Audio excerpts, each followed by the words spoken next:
अस्सलाम वालेकुम पाकिस्तान, मैं हूं आपकी मेजबान मलिया हाशमी।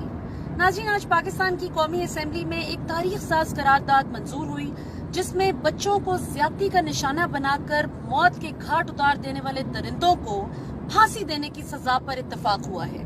और मैं समझती हूं कि पाकिस्तान की तारीख में ये इंतहाई तारीख साज फैसला और लम्हा है, एक ऐसा लम्हा जिसने लाखों बच्चों की, आने वाली पाकिस्तान की जो नस्लें हैं, उनकी जिंदगियों को बहुत सिक्योर कर दिया है, महफूज कर दिया है। इंशाल्लाह आइंदा कोई भी शख्स किसी भी बच्चे की वल्नरेबिलिटी का फायदा उठाते हुए उसको हाथ लगाने से पहले भी सोचेगा कि इसकी क्या रिपरकशंस मेरे लिए हो सकती हैं, मुझे पूरी दुनिया के सामने जलील करके फांसी दी जाएगी।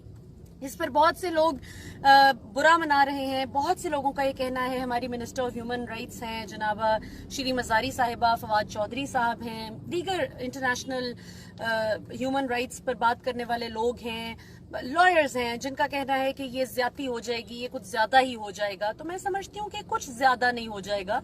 जिसको इतनी शर्म नहीं आई कि जो इंसानियत के दर्जे से ही गिर गया और जिसने एक छोटे से बच्चे के साथ ये हरकत कर दी, वैसे तो किसी के साथ भी ये हरकत अगर की जाए तो वो इंसान कहलाने का तो मुस्तहिक नहीं है, तो उस पर तो वैसे ही इंसानी हुकूक का इतलाक नहीं होता, इंसानी हुकूक ऐसे दरिंदे पर वैसे ही लागू नहीं होते।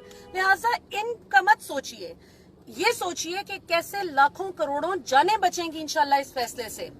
देखें, ये फैसला तो उसी शख्स पर लागू होगा ना कि जो किसी को ज्यादती का निशाना बनाएगा। आप ये सोचें कि इस फैसले के लागू होने से जिन लोगों की जान बचेगी इंशाल्लाह, जिन बच्चों का फ्यूचर, जिन बच्चों का मुस्तकबिल मस्ख होने से बच जाएगा, उनको कितना बड़ा फायदा है, पाकिस्तानी कौम को कितना बड़ा फायदा है इंशाल्लाह। और आई होप कि ये इन ट्रू स्पिरिट इसको एग्जीक्यूट किया जाए, इसको अच्छे तरीके से इम्प्लीमेंट किया जाए और पाकिस्तानी कौम इस फैसले में पाकिस्तानी हुकूमत के साथ खड़ी है इंशाल्लाह। पाकिस्तान जिंदाबाद।